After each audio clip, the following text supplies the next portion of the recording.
So the common denominator seems to be the attachment that I have. The true principle is what I'm attached.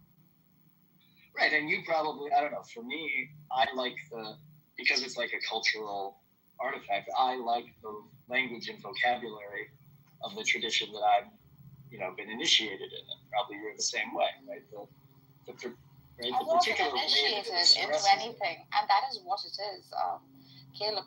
For me, because it was such a clean slate, there doesn't seem to be attachment to either tribe or tradition or language or any such thing. We weren't introduced. I think that's interesting. That was an advantage point. I think that I had in a way. Daniel, I at least trying to get Nargis to join Judaism. Oh, gosh, shalom. First of all, converting to a religion is so hard. 2+ years of study in the field. No, just convert to Reform Judaism. Convert to Reform Judaism. Reform Judaism is the true Judaism. Because, that's hilarious. Orthodox Judaism, it's for the two ones that are too intense about it. The atheists are the ones that have left the faith. The Reform Jews are the ones that have the correct balance of, listen, we're modern, we're intelligent, but also, You triggered with Zen. Yeah, Zen is feeling something. We prove Samoa's point. It undermines his argument completely, because that's exactly what Samoa was actually arguing, that outside of, right, there's instinct, but then you're going to, you're going to tailor your response according to knowledge outside of instinct, right? But also, if the case that you were still attracted. So the Reform Jews are in the nice middle. Atheist Jews are not part of the mix. Atheist Jews have just ethnically inherited whatever the heck it is, you Polish little Caucasians. Honestly, unless you're following a particular school of thought, what have you inherited? And there's no, nothing wrong in it, ethnically inheriting anything. I'm just saying, if you're talking about religion, then it has to be within the frameworks of it. I mean, would you not think? I'm saying the Reform Jews are in the middle, the golden mean. You can't be too irreligious or else you're a kafir. And you can't be too religious or else you're a fundi. So you got to be just the perfect medium amount. Meet me in the middle. Yeah, ground zero for the reformers of Judaism were in Germany. No way. Ground zero for a lot of movements in Judaism were in Germany. It's not unique to the Reform movement. I know, but it is a common question raised. I mean, for your community, right? Shimshon Raphael Hirsch is also ground zero in Germany. It's true. Rav Shimshon Raphael Hirsch, and some could say that he was too moderate, right? You can go that way. I mean, he was very influenced by. He was responding to that. He's clearly in conversation with them. I think that Judaism needed to modernize, but some of the steps I think were missteps. Just based on the survival of the movement throughout history. Not for sure. Logical arguments, but how effective was this at responding to the needs at the time? And to that end, mostly you'd have to say the craziest reformers of all that were most correct were the Zionists. Yeah, totally. All right, we're going to bore the room with internal Jewish wisdom. A good thing you did, Caleb, I think, with sharing that article, I'm not going to lie, or the video, I think, with Cynic, was that yesterday, very fearlessly, he stood for his stance in a super conservative Muslim room that found hadith to be infallible, which I think he took the stance that it isn't. And he used very methodical, rational, logical arguments to sort of debunk their stance. And I think this is this approach, all in all, is helping. Not just him; it would help a lot of these traditionalists who just blindly follow doctrine and dogma. It's a real breakthrough, I think. I hope the world moves in that direction. To be honest. What's interesting about him is that he does have a pretty good grasp of history. He understands the evolution of these things in their historical context and the pressures that came to bear, right? So I'm with you, right? The idea that they're not just divine texts, right? He has a sense of history that knows that people write this stuff, right? Plus, the other people haven't really studied systematically. Yeah, I think it's a systematic study. That's the word.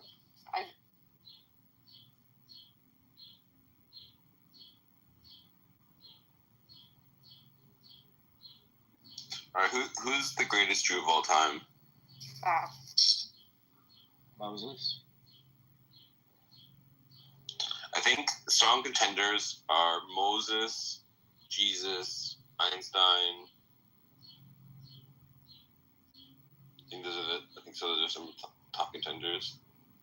It would have to Are there be any Moses. women?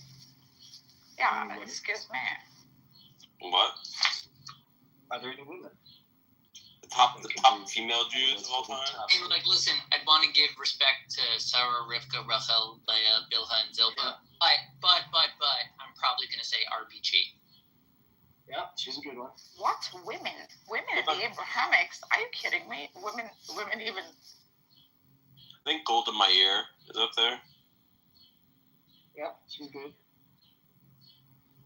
Was Maria? Wait, was Marie Curie or whatever? Was she Jewish? I think so, yeah. I don't think so. No, you don't think so? I don't think so. I don't know. Marie Curie. I think she was. There's a couple of women in the Talmud that could be contenders. Yeah, there were some prophets. Devorah and Devorah. I forget the name of the other one. Well, aren't there Huldah? There's like 7 women prophets. She was the other one.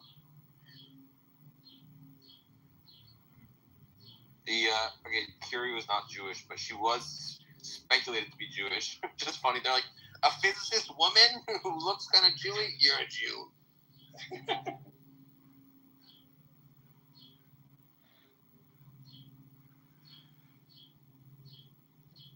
Something that's interesting is Abraham had a third woman. I think it's like Keturah or something like that. Keturah. Yeah. She never gets brought up. Why does she never come up? What? Like, He's the end of the story. She shows up, has 10 kids, exit stage left. Well, so it's interesting, right? Because the rabbis don't like it when you have characters like that. They have the same question. Where did she go? Who is she? Where did she come from? So Rashi quotes a midrash that says Keturah is actually Hagar, and she returns with a new name, sort of a new identity.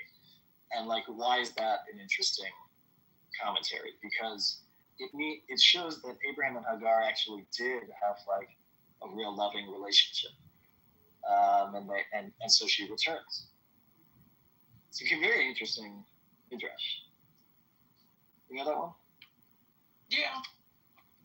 I hear it. I mean, like, in terms of why it's there, I mean, for one thing, it seemed important to have the narrative of the purchasing of the burial plot for Sarah. So that would have to mean that Abraham exists after Sarah's death. The marriage of Isaac also happens after Sarah's death, also narratively relevant. So the implication, though, if we know that Abraham lives for another 50 years or whatever until Esav and Jacob are like 15, the question is, what does he do in the intervening years? There's like a natural question left hanging if you were to just say he exits stage left, especially with no wife in tow. Does he just sit and mourn Sarah? Like, if this is the patriarch, we should know what he's doing with his waning years. So I'm saying the solution of he has a wife and several kids, it leaves the door open for some other tribes that can like enter into and gain prominence. That's definitely a part of it. Is identifying the other tribes. Let's also just say maybe there were other tribes and maybe they did track them for a generation or two from like these 10 guys. But like whether or not I think longer than that. I think they did it longer than that. Like, I think parts of the stories about Midian and Moab and all that stuff, it's because they're related to each other. Right. Like, that was the way they were tracking their history through family lineages. And it seems likely that Abraham did continue and have others, but this particular narrative is addressing the 2 potential heirs of Abraham, Ishmael and Isaac. And this, the Torah is making the case for Isaac, and it's narratively writing off Ishmael. Whether or not it's Hagar, not necessarily relevant. It's more like Keturah is like a proper identifier as like the third marriage, right? Yeah, Hagar that's right. was resolved however it was. Keturah was after that when he's Abraham and already has Isaac and dealt with Ishmael, and he lives happily ever after. He's doing what he thinks, the final Jewish version of the ultimate perfect guy is. You just continue reproducing and having happy families. Yeah, I think that's a good shot. Oh yeah, the Hagar thing is not like explicit. Yeah, like you can tie it back in for like simplicity's sake, but to me it's more like an era recognition, right? Hagar was married when Abraham marries Sarah first. Hagar is the second wife taken as a concubine and then promoted to wife, and it gives birth to the first kid. But then he has a kid with Sarah, who was the first wife. That itself is already a court case. Who is the true heir? The firstborn son or the firstborn son of the first married wife? Right? Resolved at the end of that narrative. He continues, but over the course of the narrative, his name changes. That's like the pivotal point where all the conflict happens before the name change. After the name change, it's resolved. Hagar gets sent away for good this time, which is a good argument why it's not her. Keturah, in my estimation, is more the resolution of all of that, right? Isaac gets married off. He does the Akedah. Sarah is dead. He has the burial plot. The entire chapter has ended for all of the conflicts he had open from before his name was changed. The resolution is he goes on living as Abraham, happily with Keturah. That's the end.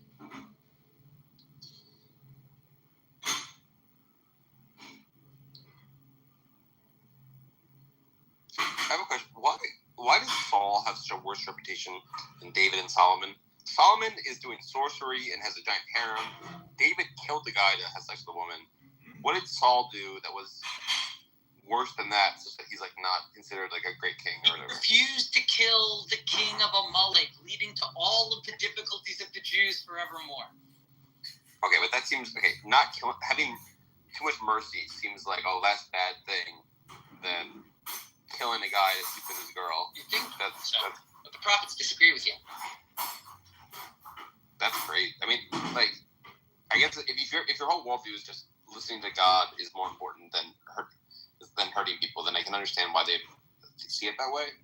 But wasn't God commanding David not to kill people to sleep with women? And didn't God command Solomon not to like deal with magical stuff? Okay. So like, weren't they also disobeying God? Let me just highlight that you have to review the David story a little bit more clearly, because it's not so simple that he killed a man to sleep with his wife. Okay, he put him on the front line, knowing that it probably it's far more complicated and nefarious and like an exercise of the problems of power.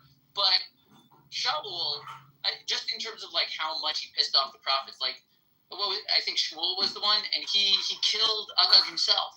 He was so pissed off that Saul didn't do it. He let him loose for a day. He captured him that day, and he kills him himself. The prophet really wanted that guy dead, and the king said no. That was like, at the very least, a separation of powers issue. He just didn't listen to what the prophet told him to do. The prophet did it himself if he had to.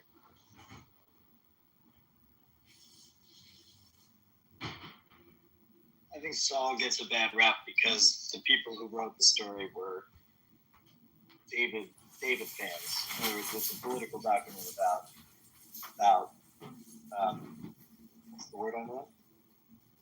Not legacy. What's the word? like you're saying like it's propaganda. Dynasty. It's a dynasty. Yeah. Right? It's the dynasty story of David. And like, I don't know, I don't think it should be so surprising that like the first guy, after a long period of judges and complaining about kings, he's never going to do well. The first experiment never works. Could be. You're always going to, right? Oh, the other thing, Sam, is like the way that most of the books of Kings describe if you were a good king, regardless of if you did anything else. You were a good king if you destroyed idol worship. You were a bad king if you didn't. regardless of if you expanded territory, were wealthy, like there was peace, none of that mattered if you were a good king, just the idol worship stuff. So even though Sam and David have this like crazy, Sam and David and Solomon have these like, harems and all those kinds of things, right? Murdering husbands. They were committed to getting rid of idol.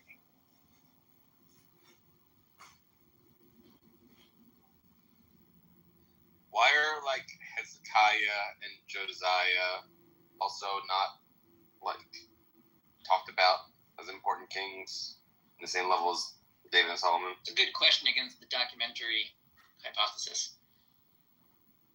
But they are given some amount of special weight. There's a good argument that they were the writers or somewhere around that era. That's the claim. Mostly of Deuteronomy. So what? Mostly Deuteronomy is the claim. Are you saying something like the writers at the time sort of mythologized Solomon and David because they were in the past and you had rose-colored glasses on, but then Hezekiah and Josiah were contemporary, so it was harder to mythologize them? It's like a bit different, right? From any era that we're saying that there's like an authorial intent to propagandize a particular political movement, we can look from the present back to see which political movements survived, and we can also see which fights were had at different points, so we can anticipate what arguments are being had and which ones are supported, because it's following through on the history, supporting the victors, right? So David is great because that line continues even after the fall of Israel, makes it a very compelling case. But even in the time of David, there would naturally already be discussions against the mythology of Shaul, which would have supporters as he's the sitting king. So competing mythologies, and what we have is the final version. It's the documentary theory. But then the problem is that should be like Josiah and Hezekiah, or whatever his name is, at the end. And they, they're like kind of one-note characters. But it could have just been like that was the era when they did it, so they built it up as much as they could and then said, and here's your king today. And then they were destroyed. Yeah, I think that's right. It's a solidifying and centralizing of power based in the historic mythology. That's right.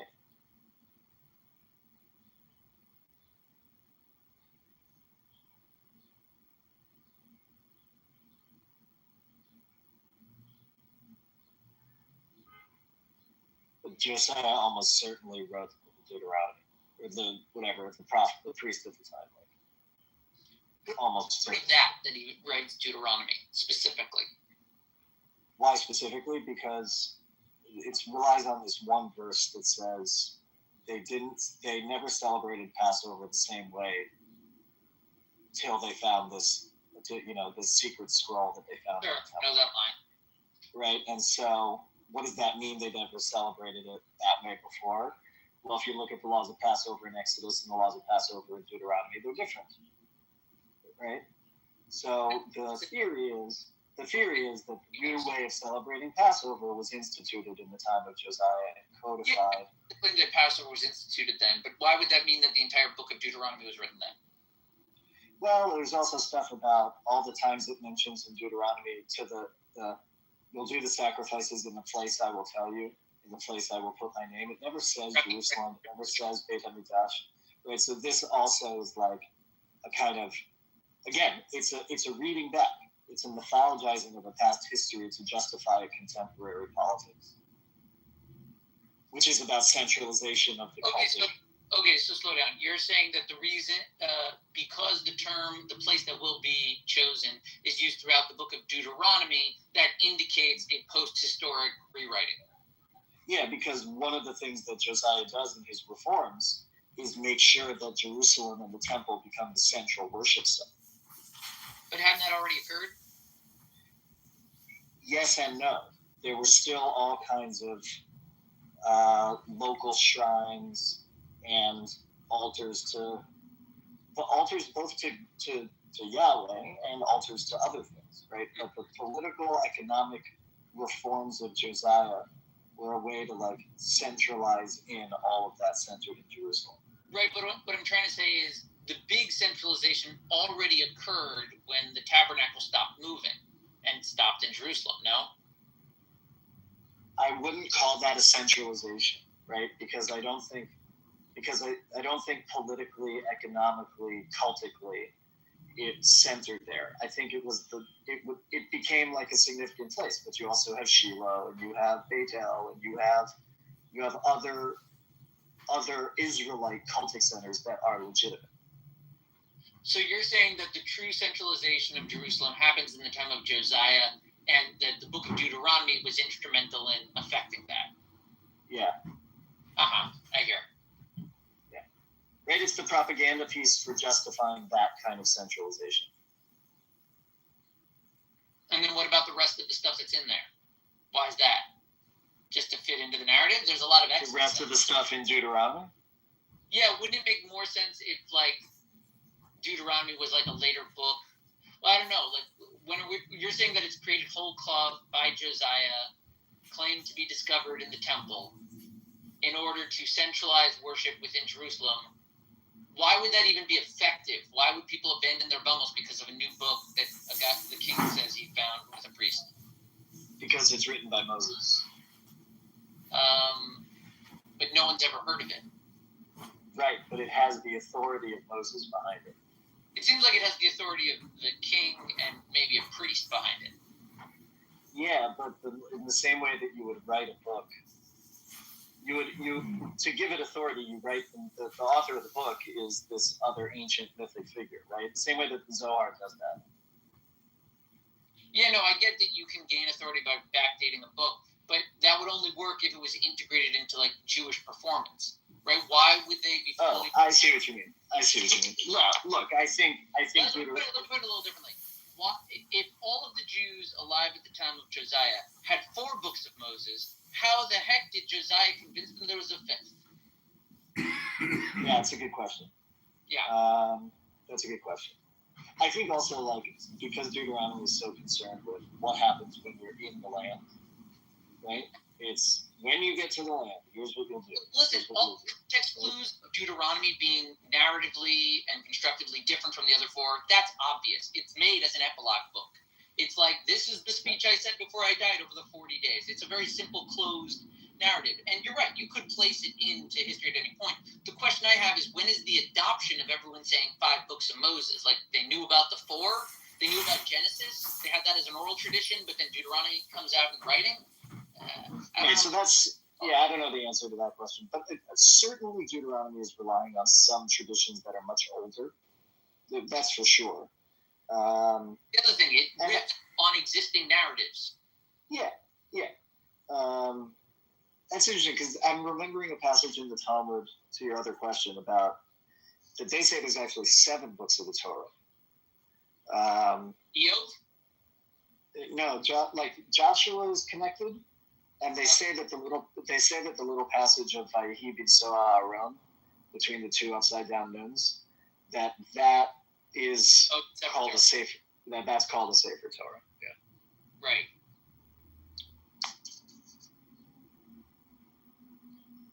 So I don't think the idea of Chumash, right, 5 books of Moses came. I don't think that's how we conceived of it for quite a long time. I don't know. It's a very good question. When did the 5 books of Moses became a unit? These kind of hypotheses, they sort of ignore that cultural moment being lost in history. Like, how exactly do you trick people into 4 books being 5? Right, and I'm not sure what time period the redactor is at. I have to remember that. I don't know. Right. You can say it gets cleaned up later, but then you're story building a lot to develop the theory. Yeah, actually, documentary hypothesis is not the leading theory. Oh yeah, what's the leading theory now? Well, there's something called the supplementary hypothesis, which says there were core central texts. Mm-hmm. Most probably like the Holiness Code, which is the Parshat Shoftim. All the stuff that comes, and Kedoshim, right? The Covenant Code and the Holiness Code. But these are probably some of the oldest, and then the different traditions added on to them from a central core, instead of four or five, four disparate authors writing in different schools that would then come together. There really is a central core of Israelite thought in the Torah. And that it was like updated. And that it was added to. Supplement, yeah, there you go. Right. Well, they're definitely like scribal updates. Like I think Pisum and Ramses, they say, is or Pharaoh is like anachronistic, I think. Right? That they maybe. from that era, something like that.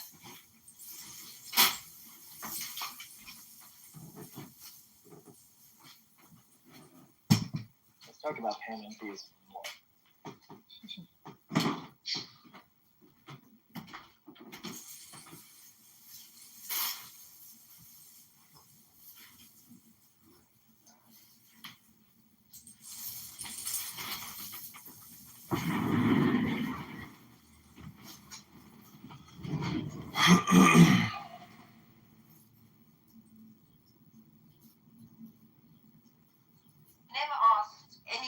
How we are. You never asked any fucking issues, no fucking interest in anyone.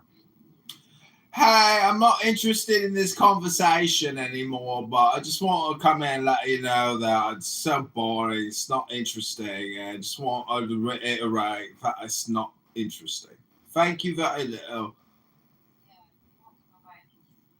Who's that? Oh,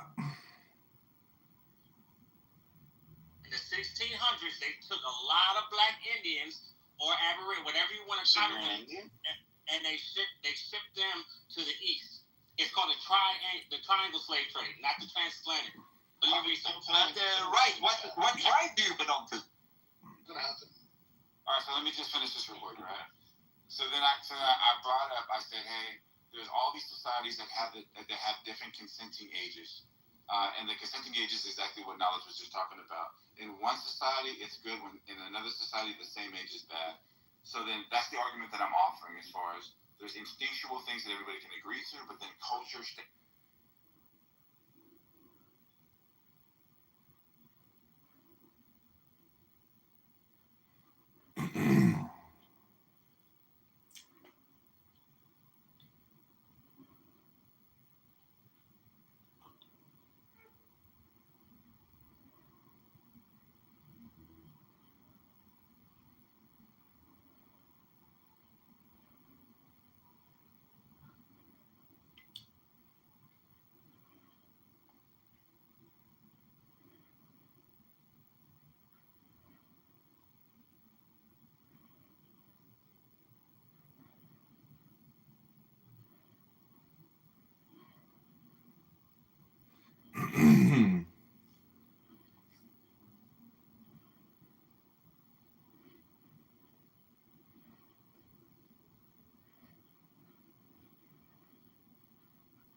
Good to have you.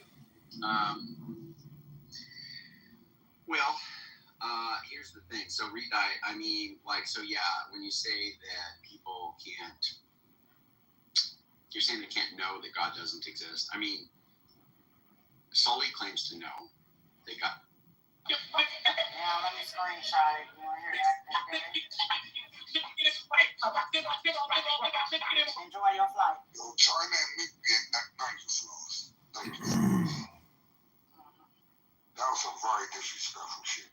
Oh, he gone. You know, we doing all that. Thank you. Thank you. Yeah, thank you. We having a conversation. You come here with all that loud ass music and shit. I'm thirsty. This conversation is making me thirsty. Go get a drink, nigga. We all drinking in here. We all smoking and drinking. We having a good time.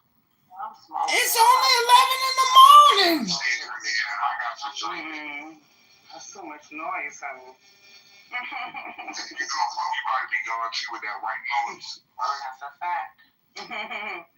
Stop disrespecting the rum. Stop disrespecting the rum, bro. If you don't want to join the conversation, just go on me. We having an adult conversation. What you talking about? There you Oh, yeah, get his ass up out of there.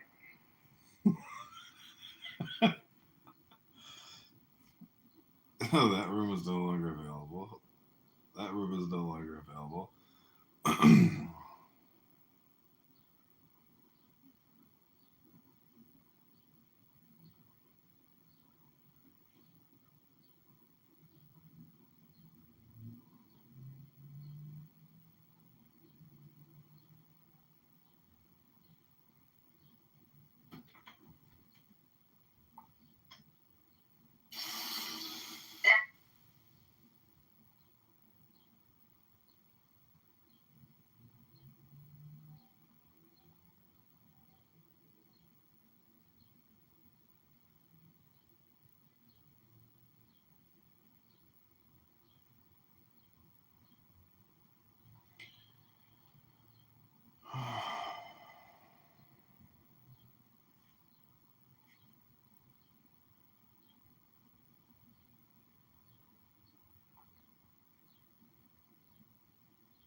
Hey, everybody, this is Congressman-elect Kidover.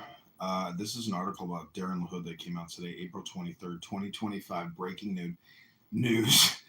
Representative Darren LaHood is considering a GOP primary bid for Senator Dick Durbin's seat, opening a clear path to victory for Congressman Kidover-elect. LaHood is considering an open to a primary run for the U.S. Senate seat, according to a source with direct knowledge of the congressman's thinking. The congressman has almost $6 million in cash to run his campaign. Republican donors, party officials, and elected officials are encouraging U.S. Rep. Darren LaHood to run in the Republican primary race to succeed Senator Dick Durbin, and he's interested. LaHood is considering and is open to a primary run for the U.S. Senate seat, according to a source with direct knowledge of the congressman's thinking. Congressman has $6 million in cash on hand to help a potential bid, and he's seen as one of the few Republicans in the state with the ability to raise significant amounts of money. LaHood is getting pushback from both the left and the right. The right is mad at him for his wait-and-see approach to President Trump's tariffs, and the left is upset about his votes on key spending bills. The congressman endorsed Trump in the 2024 primary and has thus far largely supported the president's policies. So, can't actually view anymore because we do not have a subscription sometimes. But let's see what it says in Google. Darren LaHood, Senate. Let's see what it says. Anything in the news? Dick Durbin steps down. Could Illinois Republicans finally flip the seat? Dick Durbin steps down. Could the Illinois GOP finally flip the seat? Senator Dick Durbin's decision not to run for re-election has local Democrats salivating to take a seat, but don't count out Republicans. Durbin served nearly 30 years in the Senate, the high-ranking national figure. Durbin beat Republican challengers Mark Curran, Jim Oberweis, Steve Saulberg, Jim Durkin, Al Salvi during his Senate tenure. None of those challengers had ever held major office. Yes, but the 2026 landscape will be different. The lack of an incumbent could open the door for a much more competitive race, especially if Republicans find the right candidate. What they're saying, the GOP needs to banish the perennial Dick Uihlein funded campaign consultants who repeatedly spend millions promoting candidates that have no chance of winning a general election. A former Illinois GOP chair, Pat Brady, tells Axios that would be a good first step. In the last few statewide election cycles, major donors have backed more conservative MAGA candidates who have won GOP primaries but were walloped in the general election. Some intriguing names could include Rep. Mary Miller, Rep. Darren LaHood, and even former Rep. Adam Kinzinger. Senator Durbin's retirement was long overdue, Jake Ford, LaHood's campaign spokesperson, said in a statement. Voters are tired of out-of-touch liberal policies that have failed working families, prioritize illegal immigrants, and far-left ideological agendas over hard-working American taxpayers. By the numbers. The 2024 election netted some positive transaction control. Several collar counties showed better results, but the most recent we noticeably many of the rate gains were becoming Trump's at the polls. Illinois is considered a blue state, but it hasn't been that long since Illinois Republicans controlled the Senate seat. Senator Mark Kirk held office from 2010 to 2016 before losing to now Senator Tammy Duckworth. Duckworth polled almost 55% of the vote in the election. The Democrats are very organized, thanks in part to Pritzker. The challenge for the Democratic Party is finding someone who can balance the needs of the urban, suburban, rural, blah, blah, blah. So stupid. Okay, so it's LaHood versus LaHood over Musk. What is this?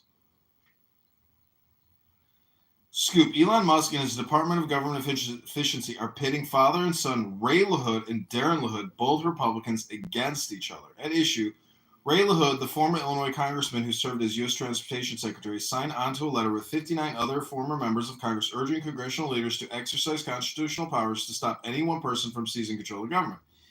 Even more alarming, the letter continues, is that these operatives have been granted direct access to federal payment system, placing Social Security payments, military salaries, and government disbursements under private influence.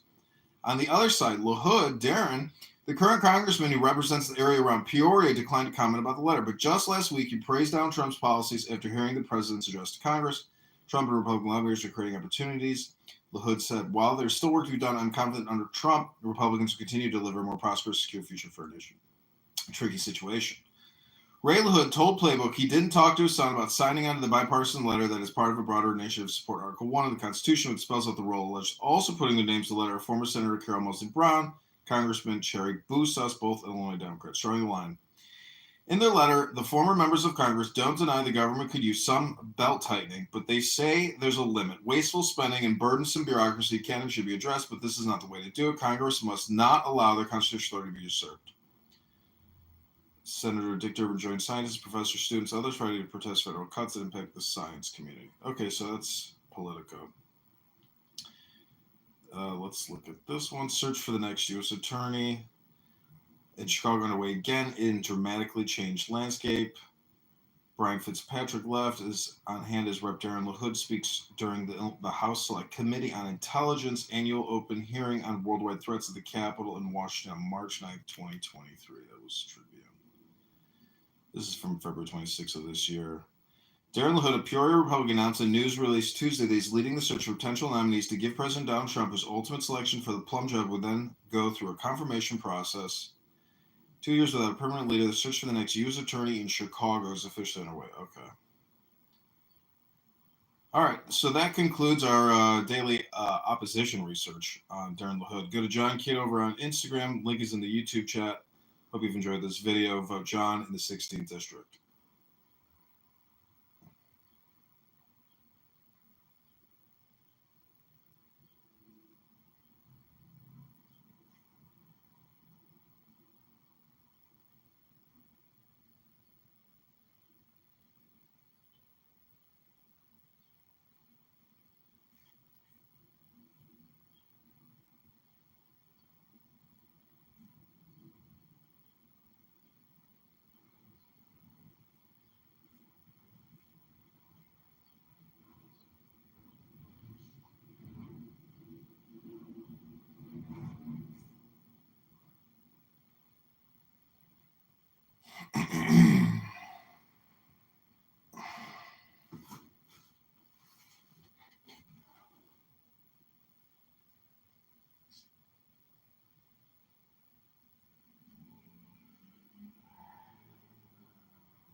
Paging Dr. Beeper.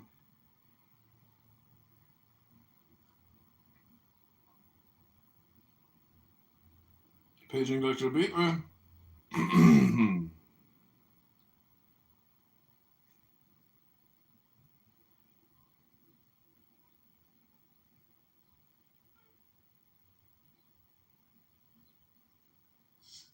Hey everybody, this is Congressman-elect Kidover.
Darren Hood, the Vax Knowledge and Cable Repair. Cable Guy and the Cable Guy.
Darren has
everybody. This is Congressman-elect Kidover.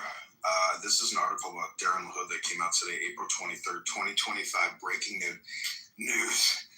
Representative Darren LaHood is considering a GOP primary bid for Senator Dick Durbin's seat, opening a clear path to victory for Congressman Kidover-elect. LaHood is considering an open.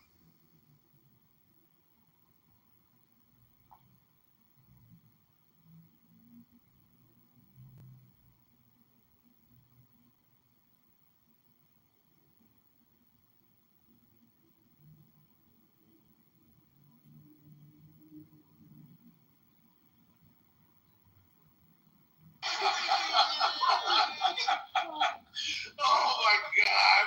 Listen, I'm literally fucking dying, bro. That is the funniest shit. I've never heard that clip at all. You know, it is so on brand for him. It is so on brand. Somebody's up there typing like, I'm you know, like. Because of the boundary line, because it's a hard boundary, a child can't consent, it's never okay. And that's not nurture, it's a universal developmental line. So the reason that they're not the same, Nathan's saying that they're the same. Mentioned that he walked by and had my last name, and he's like, yo, I didn't know you had a mansion out here for this. So, I mean, it seems like, you know, he's like, again, he's active on IG and stuff like that. So that. Oh, that's what's up. Yeah, and I'm gonna talk to him on IG.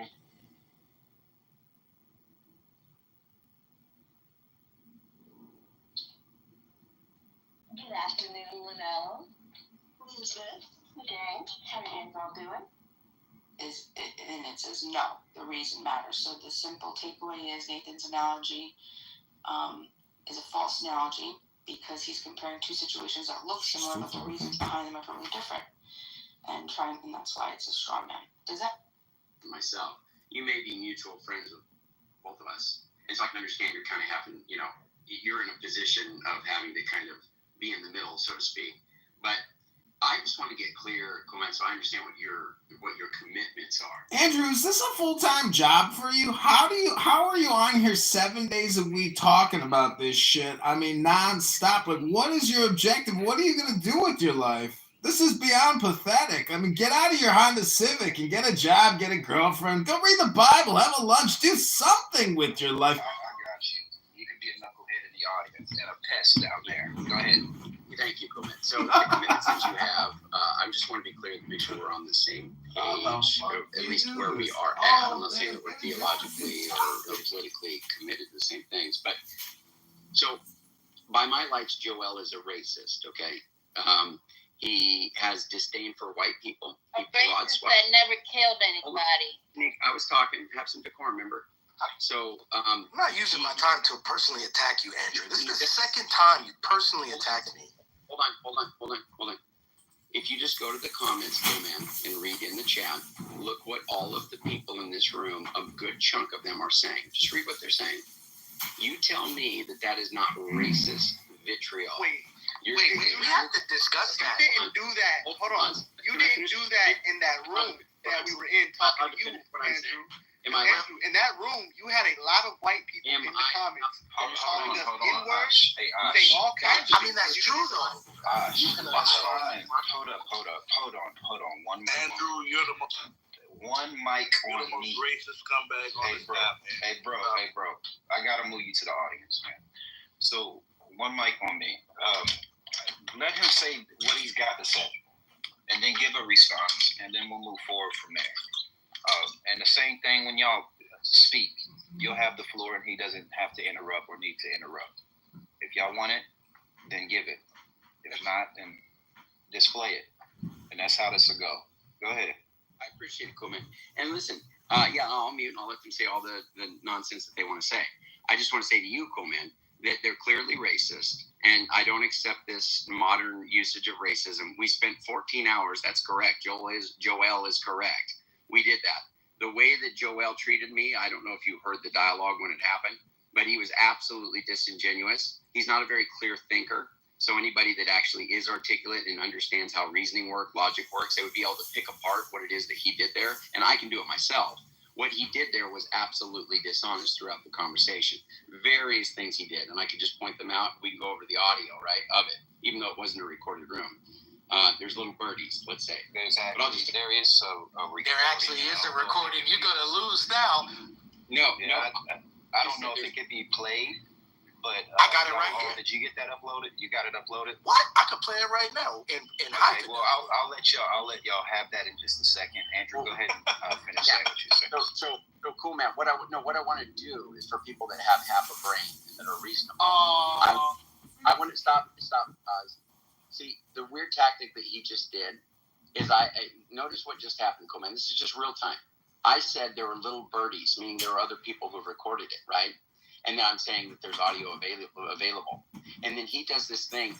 We have it right here. Oh, now you're cooked. It's just rhetoric. I was the one that was admitting there was audio, and I'm glad there's audio. I want to go over it. And I would like to go over it with you and anybody that is objective to actually note how dishonest this man is in conversation. He said, lie about me after he kicked me down. You gave me mods, cool, man, because we spoke about this. You gave me mods, and he had the gall to kick me down because I said his name 3 times in a row, Joel, instead of Joel. I guarantee you, compared to the stuff that he was saying, that's a minor offense. The stuff that he was saying was you white people across the board. It's racism. And I don't care. You guys can restructure it however you want and change the terminology and try to use the systemic racism is all that applies. So that's the term we're going to use. And so we don't do interpersonal racism. That's not what's really happening. It's just prejudice. So when we stab somebody because their skin's white, it's just prejudice. We can look up the stats on black on white crime in America. And it absolutely happens. People get killed for the skin color. And the point is to say that that's not racism. It's just to devalue or invalidate what it is that a white person is claiming is going on. It's disgusting. It makes it seem like, oh, well, this is just prejudice. It's just discrimination. It's not racism. We're going to say that really bad word for the systemic stuff. No, it's bad when you stab somebody based on their skin color and kill them. Now, here's the thing, cool, man. Despite what they said, I hadn't used the N-word, okay? I'm not in there using the N-word. I didn't say you used it. Hey, stop. If people are using the N-word, I guarantee you that is nothing compared to what is being used against white people broadly. It's nothing. Now, I wasn't supporting that. Listen, hold on. I'm not done. I thought you guys were interrupting. We can go over the audio of that room, too. We're ready now. It is not the case that people were just willy-nilly using the N-word. That's not true. It was few and far between if anybody said. I actually don't remember anybody saying. That makes it okay? No. I didn't say it made it okay. Hold on, y'all please let him get it all out because it's just going to long the point that he's making. Yeah. So cool, man. Here's my point, right? You go through the chat, you look at it, right? Now, as far as I understand, you're committed to Christ. There is a gazillion injunctions against this kind of behavior. The lack of decorum, the dishonesty, the attack of people based on their ethnicity, the saying that we are, we're going to be subjected to them. The guy in the chat just said, I'm going to be shining his shoes. You kidding me? I don't have time for that. I didn't say that, cool, man. Like, I don't want to be responsible for the chat. I didn't say you said that. Can he order his thoughts so that he can be concise? They're ordered. I'm making it sense. You don't tell me how to do this. I know what I'm saying. I'm very articulate and I know what I'm saying. I can't tell. I'm telling. Yeah, I know because you're not a very clear thinker yourself. It's your opinion. Let's go over the audio. Can we please go over the audio? Hey, come on, and y'all, just please, Andrew, go ahead to your point. Y'all please please don't interrupt him because I'm already over here feeling some type of way right now anyway. To be honest with you, but go ahead, Andrew. I appreciate it, cool, man. So all I'm telling you is anybody, and there are multiple people that I know that I think you would think are objective, reasonable thinkers that can actually articulate themselves and actually don't make logical reason errors continually like Joel and other people and part of this group do. That would tell you that it isn't the case that's what happened, either in the dialogue with him or the room that I held for 14 hours. I was absolutely hoping he would come in where I had some power over him And I know they love that, right? The white man having power. I would have some power over him where he couldn't kick me down. You made me mod, you made Courtney mod, and he moved us both down. That's a slight against you, as far as I can tell. Now, if you weren't in that, if you didn't hear the whole dialogue, there was dishonesty throughout. I was consistently honest. The points I made were objectively true in my estimation. They weren't like this subjective nonsense that he was trying to do all this rhetorical flourish and trying to linguistic tricks, which he did left and right. It was absolutely disgusting. So what I'm saying to you, Coleman, this is my final thing. I want to know what your commitments are.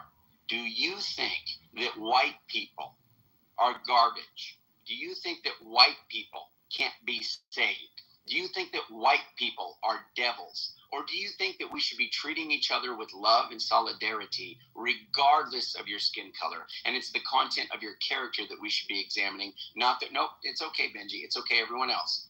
It's not the way that you look.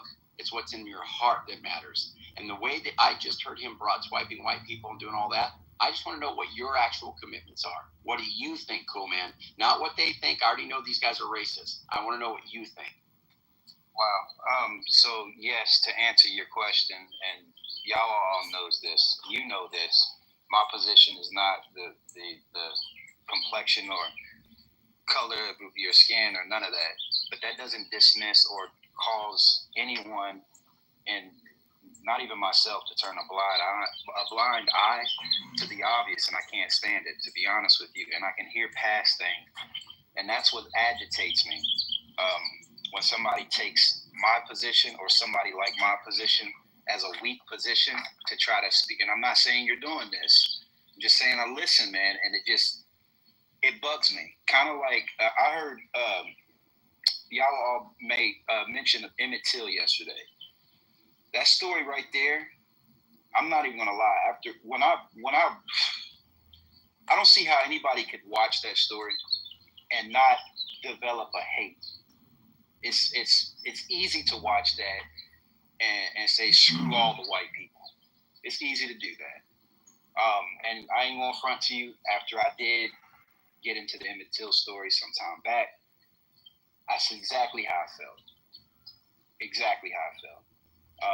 So I'm just laying that out on the tape. Matter of fact, I was about to do some things that I never even really thought about doing in regard to that case, because it's very disturbing is an understatement. I really felt like being a bad guy, if you want to look at it like that. Some people say, no, you wouldn't be being a bad guy if you went out and retaliated on that story. Guess it depends on how you look at it. But that was definitely not a pleasant experience at all. When a lady lied, they took, and this is kind of some of the stuff that was being talked about earlier when the other guy that was here was being, which he's no longer here, I don't see him on the stage, was being questioned about similar scenarios and kind of brushing it off to the side and playing neutral on it. And I just, that Emmett Till story is not there's nothing, I can't see that as neutral in any way at all. There's no mutual perspective on Emmett Till to me. That's me personally. And then we can go to other folks too, if you want to get technical. There's a ton of history that we could look at. But Andrew, yes, I do feel that way. It's about what's in the heart. I agree 100%. But that doesn't give me the right, nor anybody in their right mind, to ignore the reality of things when it's really apparent. So race is a real thing, and it's a real apparent thing that really happens. So I'm not going to act like, what's in your heart? Forget about somebody actually making comments that are clearly racist comments and acting racist. I'll never patty cake that. That's not funny to me. Okay, so just to be clear, can black people be racist, Kuhlman?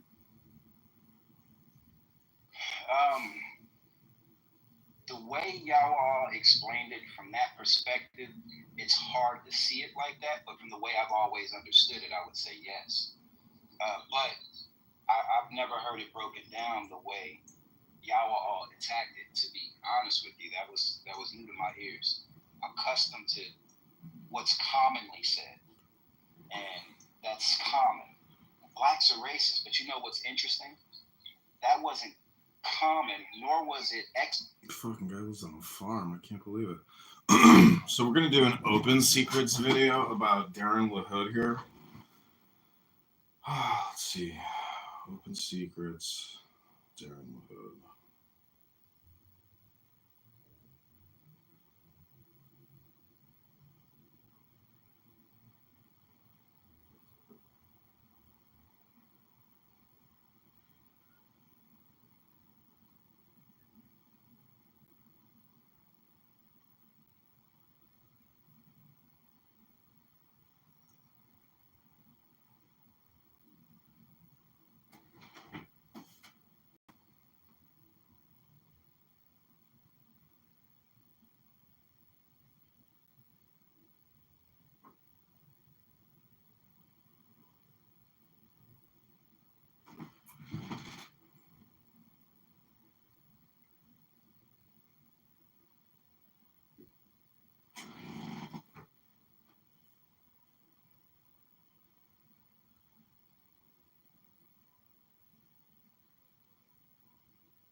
Hi, everybody. This is Congressman-elect Kidover. Follow me on Instagram at John Kidover. That's JohnKitover. This is an opposition research video about Darren LaHood. We're looking at open secrets to see what we can find out. This is the 2024 cycle. He's in the leadership pack for the Abraham Lincoln PAC. Let's see what this is. So this is the funding. In 2022, they had over 500,000. Total raise 784,000, 765,000 spent, 100,000 cash on hand. Location is in Athens, Georgia. It's a Republican leadership PAC, and the treasurer is Paul Kilgore. So whoever Paul Kilgore is, Darren LaHood is connected to him. The full disclosure is almost $1 million. The net worth of LaHood is at about $575,000. He's got a $250,000 liability, it says. And the Illinois Farm Bureau indirect expenditures that target this member, the Illinois Farm Bureau, $10,000. This is Rep LaHood.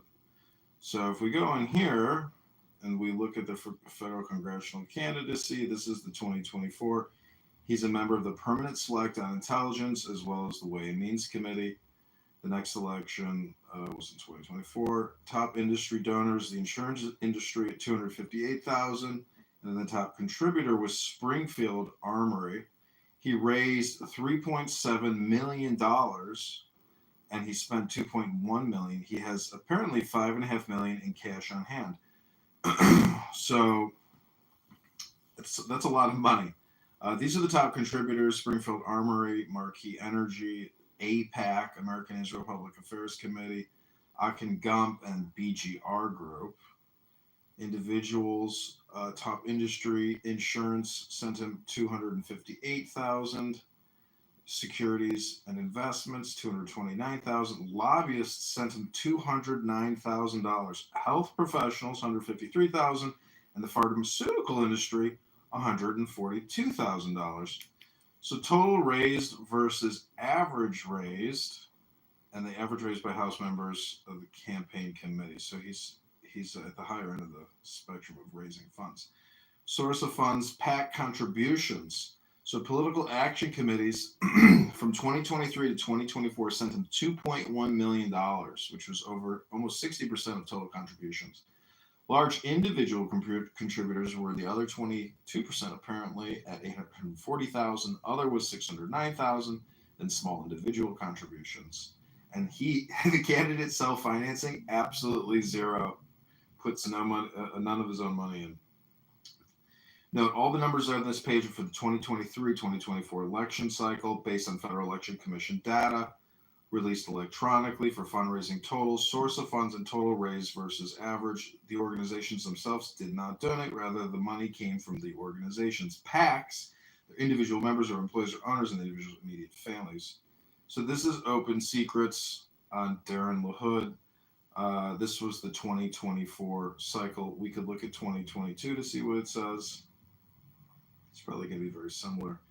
He raised $3.8 million, spent $3 million. At that time, he had $3.9 million on hand. So the Vote to Sonny PAC gave $92,000. Ernst & Young, Breakthrough Beverage, New York Life, and APAC. He's consistently getting APAC. Gets a lot of money from the securities and investment industry and insurance. So really, basically, the major banks. Then lobbyists sent him a ton at 184,000, which is probably big pharma and telecom or medical industrial. PAC contributions 2.1 million. Large individual contributions at 728,000. So this is Darren LaHood from the 2022 election cycle. Let's see what it says in 2020. I would love to see, I guess I can see the companies. So this was, the first election was in 2015. Then the next election was 2020. Insurance industry again at 265,000. Then Ernst & Young, which is an accounting firm which does auditing, raised 3.2 million, spent 1.7 million. At that time, 3 million cash on hand. Ernst & Young at 26,000. Council of Insurance Agents and Brokers at 20,000. National Association of Broadcasters, so CBS, NBC, which is essentially Disney and Comcast. Exelon sent him 15,000 and Raytheon sent him 14,000. So again, this is who Darren LaHood is in the 16th district and where all his money comes from. This is Open Secrets, ladies and gentlemen. My name is John Kidover. I am running for Congress in the 16th district against Darren LaHood. You can follow me on Instagram at John Kidover. Again, this is Darren LaHood. This was the 2018 cycle or year. He raised 2.4 million. At that point, he spent 1.2 million and had 1.5 million cash in hand. Top contributors: Exelon Corporation, Ernst & Young, Marquee Energy, McDonald's Corporation, and Knapheide Manufacturing.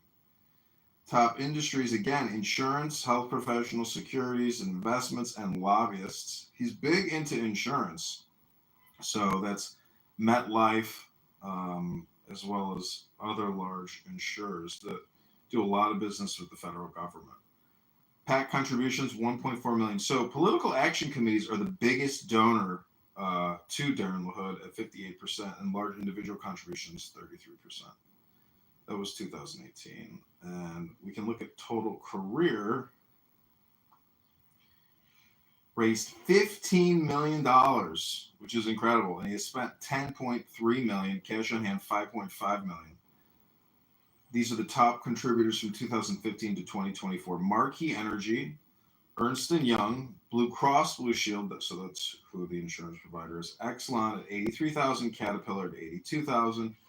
Top industries: insurance, securities and investments, health professionals, lobbyists, 670,000. So insurance, you can see here, the total is 1 million. Individuals, 139,000, but the PACs gave 945,000. So the insurance really is Blue Cross Blue Shield, Aetna, Cigna. These are the big contributors to Darren LaHood. So Darren LaHood is really if anything, he's a big insurance lobbyist. So this is who he is, Darren LaHood. Do not vote for Darren. It said today in the news that he's going to be running for Senator Dick Durbin's seat. So that leaves open the Republican candidacy. I am the first individual to file. Let's look at personal finances for Darren LaHood. So we'll go to 2018. Ranked 247th in the House, estimated net worth of 341,000, which is very low. I mean, it's got to be much higher than that, or he keeps it in his wife's name, because with $5 million cash on hand, he's got to have millions of dollars personally. Estimated net worth, again, this is 2018. This is 7 years ago. He's probably a multi-millionaire at this point. Sectors invested in 2018. Okay, so this is kind of like a dead page here. It doesn't really give much information. Let's see.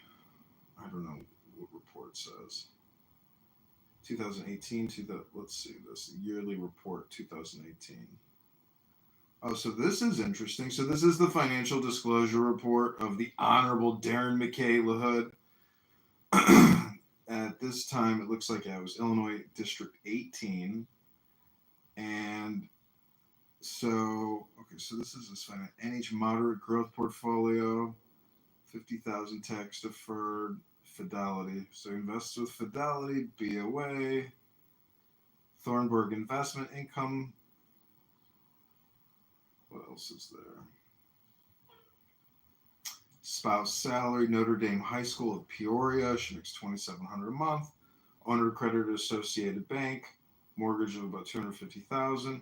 The Ripon Society and the Franklin Center for Global Policy, Chicago, Paris, Washington, D.C. scheduled travel payments and reimbursements. The Ripon Society and the Franklin Center for Global Policy. Interesting. Schedule A and B class details, college savings plan, IRA for Darren LaHood, IRA for Kristen LaHood. Okay, so that's pretty interesting. Nice little find there. So this is the financial disclosure report for Darren LaHood. This is the 2017 CFU checking account, the Franklin Mutual Global Discovery Fund. Anything else?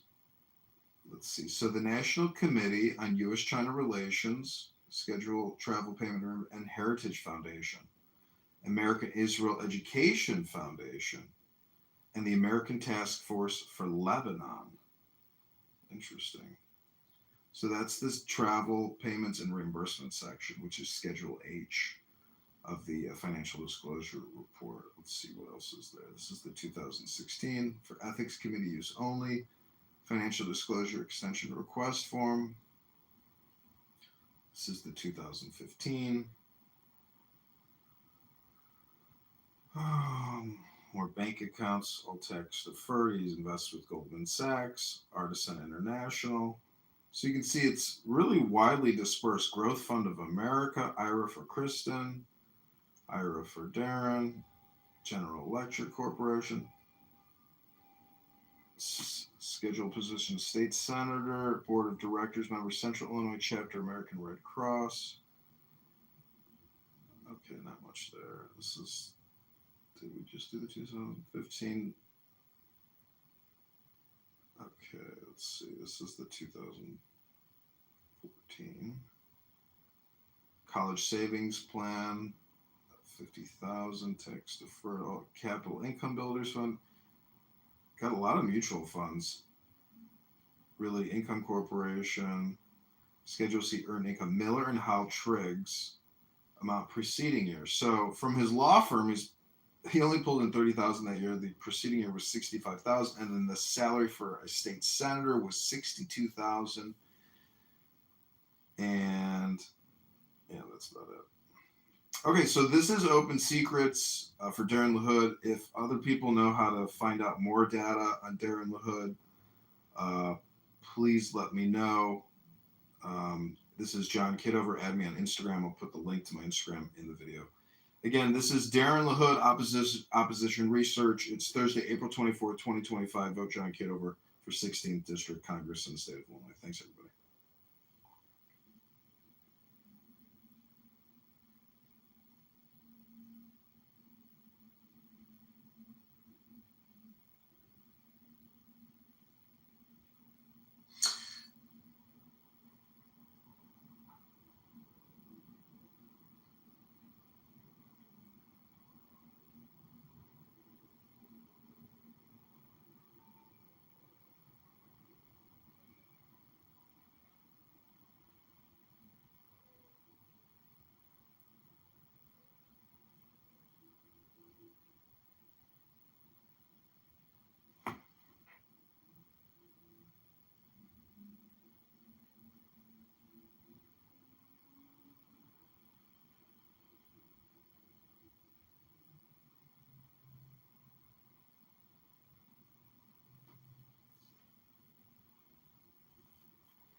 everybody. This is Congressman.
Hi, everybody. This is Congressman-elect Kidover. Follow me on Instagram at John Kidover. That's JOHNKITOVER. This is an opposition research.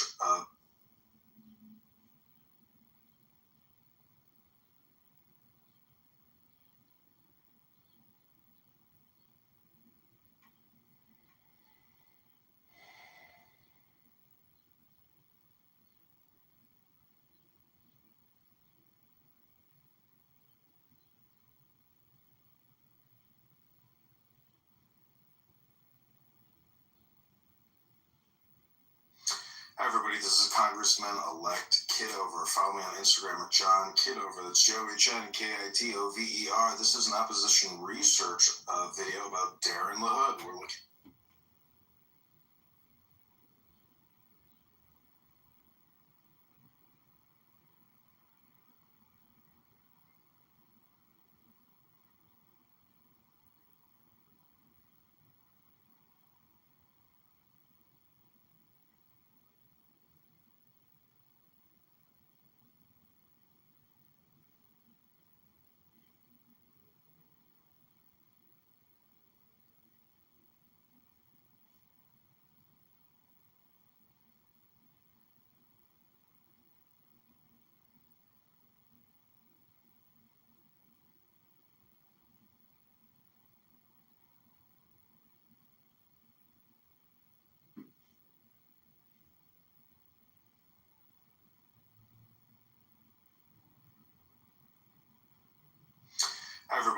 Congressman-elect Kidover. Follow me on Instagram at John Kidover. That's JohnKitover. This is an opposition research video about Darren LaHood. We're looking at open secrets to see what we can find out. This is the 2024 cycle. He's in the leadership pack for the Abraham Lincoln PAC. Let's see what this is. So this is the funding. In 2022, they had over 500,000. Total raise 784,000, 765,000 spent, 100,000.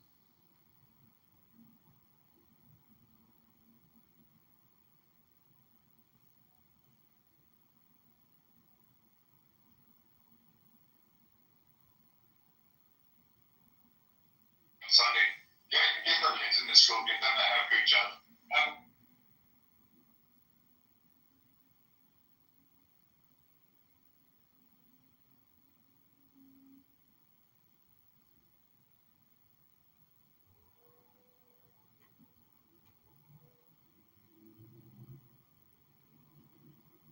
Video about Darren LaHood. We're looking at a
Hi everybody, this is Congressman-elect Kidover. Follow me on Instagram at John Kidover.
$40 trillion in debt.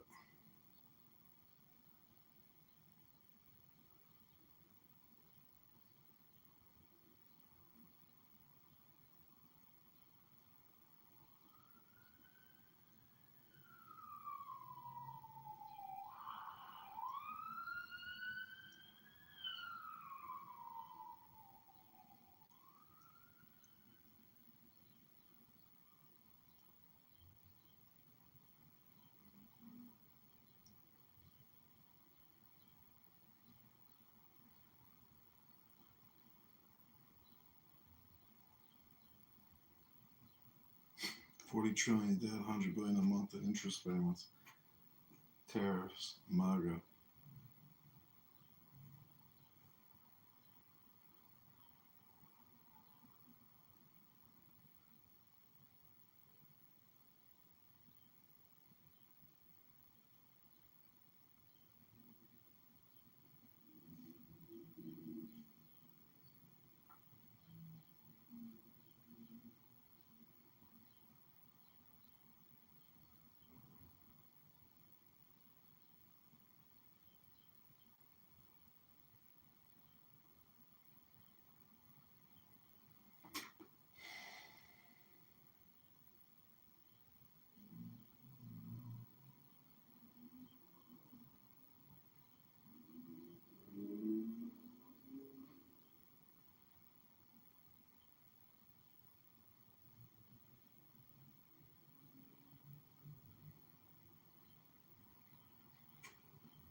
Hi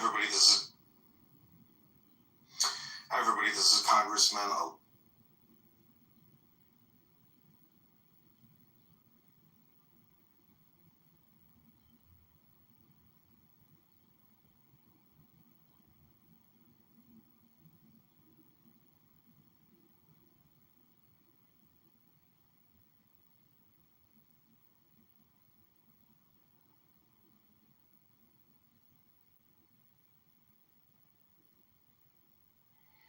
Darren is a big farmer, big health insurance, and high-speed internet fraud. Republicans' most primary will hood if he doesn't run for Senate. Illinois Republican voters must end crooked will hood and MEGA. Vote Johnny Kid over Peoria, right? Going Central Illinois.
what is right or wrong. And the reality is, very few people in power.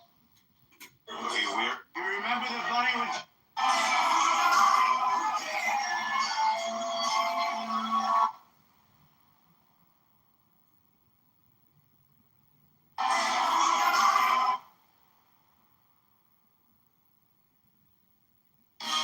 check out.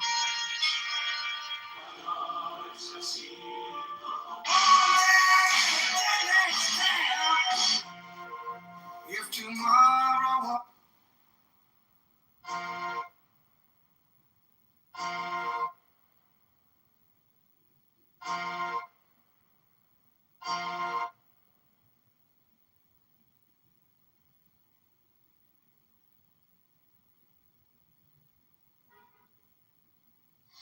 Hi everybody, this is Congressman-elect Kidover. Follow me on Instagram at John Kidover. That's Joey-Chen, K-I-T-O-V-E-R. This is an opposition research video about Darren LaHood. We're looking at open secrets to see what.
It's going to be somebody else's different statement. They won't think the same.